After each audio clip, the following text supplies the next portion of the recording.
Hi అండి. అందరికీ నమస్కారం. Welcome to my channel. ఈ వీడియోలో ప్రభుత్వ పెన్షనర్స్ అందరికీ బిగ్ అలర్ట్ అండి. ఇప్పుడే అందిన వార్త.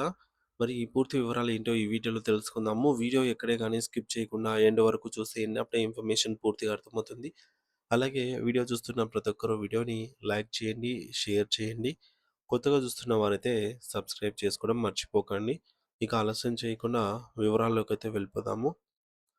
సో ఫ్రెండ్స్ ఇక విషయానికి వచ్చినట్లయితే సైబర్ క్రైమ్ విభాగం నుండి పెన్షనర్లకు అత్యవసర హెచ్చరిక అయితే జారీ అయ్యింది.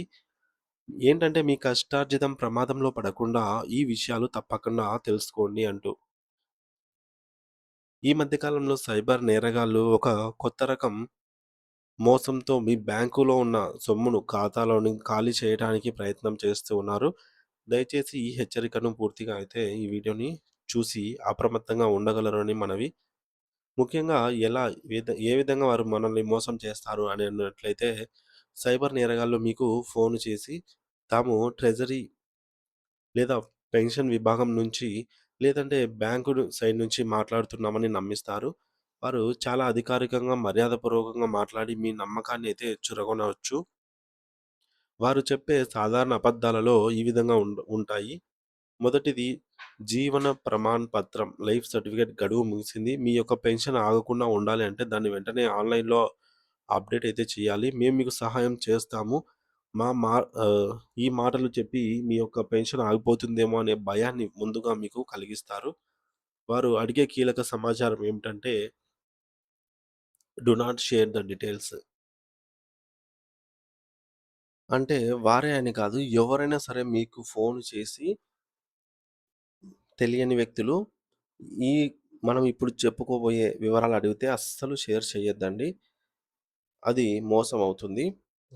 సో, ముఖ్యంగా ఈ మోసంలో భాగంగా వారు మీ నుండి ఈ క్రింది సున్నితమైన వివరాలను రాబట్టడానికి ప్రయత్నం చేస్తారు. గమనించండి. వాళ్ళు మీ యొక్క వ్యక్తిగత వివరాలైనటువంటి మీ పూర్తి పేరు, అలాగే మీ అడ్రెస్సు, ఈమెయిల్ ఐడీ, అలాగే ఉద్యోగ వివరాలు, నియామక తేదీ, పదవీ విరమణ తేదీ, అలాగే పెన్షన్ వివరాలైనటువంటి పీపీఓ నంబరు, నెలవారీ పెన్షన్ మొత్తము, అలాగే నామినీ వివరాలు, అంటే నామినీ స్పౌస్ కావచ్చు, ఎవరైనా కావచ్చు, వారి యొక్క వివరాలు, వారి డేట్ ఆఫ్ బర్త్ ఇవన్నీ కూడా.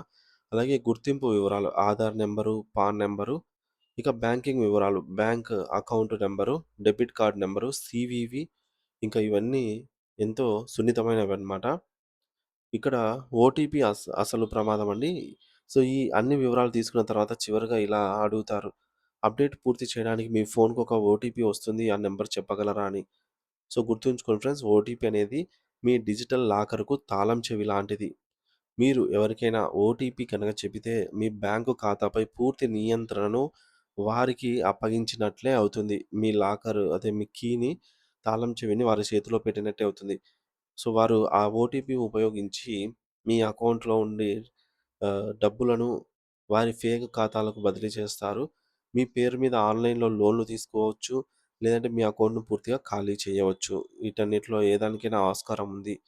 వీటన్నిటికి ఆస్కారం ఉంది కాబట్టి మీరు గుర్తుంచుకోవాల్సిన ముఖ్యమైన నియమాలు ఇవి.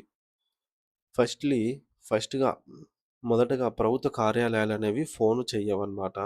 పెన్షన్ విభాగం లేదా ట్రెజరీ లేదా ఏ ఇతర ప్రభుత్వ కార్యాలయం నుంచైనా సరే ఎప్పుడు ఫోన్ చేసి మీ వ్యక్తిగత వివరాలు, అంటే ఫోన్ అంటే ఫోన్ చేసినా గూడా ఎట్టి పరిస్థితుల్లో వ్యక్తిగత వివరాలైతే అడగరు. సాధారణంగా 99% ఎవరికీ ఫోన్‌లు రావు. వస్తే నోటీస్ రావచ్చు. ఇంటికి పోస్ట్ ద్వారా రావచ్చు. సో, దాన్ని మీరు ఏకంగా ఆఫీస్‌కే వెళ్లి కనుక్కోవాల్సి ఉంటుంది. ఇలా ఫోన్‌లో ఏమి ఉండదనమాట. సో, బ్యాంకింగ్ వివరాలు లేదా ఓటీపీ అనేది ఎప్పుడూ ప్రభుత్వ కార్యాలయాలు అడగవు. అలాగే జీవన్ ప్రమాణ్ అప్డేట్.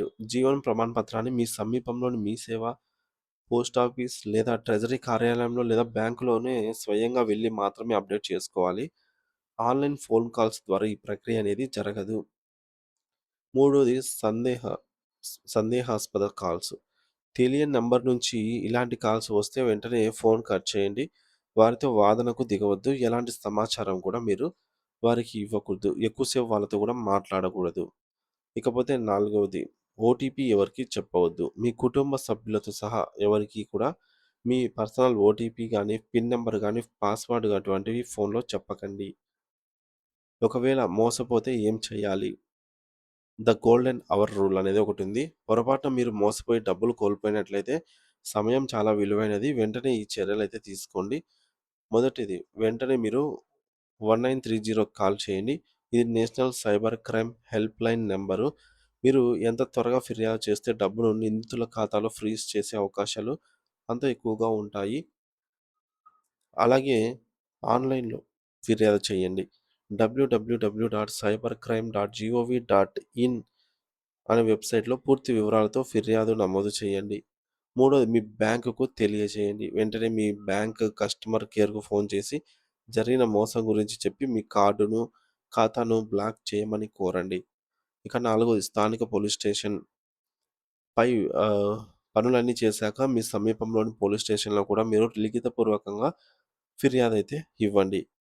అందరికీ తెలియజేయండి. ముఖ్యమైన సమాచారాన్ని మీ తోటి పెన్షనర్లకు, స్నేహితులకు, కుటుంబ సభ్యులకు ఈ యొక్క సమాచారాన్ని వాట్సాప్ ద్వారా పంపించి వారిని కూడా అప్రమత్తం చేయండి. ఈ విధంగా జరుగుతోందని జెప్పేసి. ఈ ఒక్క షేర్ మీ యొక్క జీవిత కాల సంపాదనను కాపాడగలదు. సో, జాగ్రత్తగా ఉండండి. అప్రమత్తంగా ఉండండి.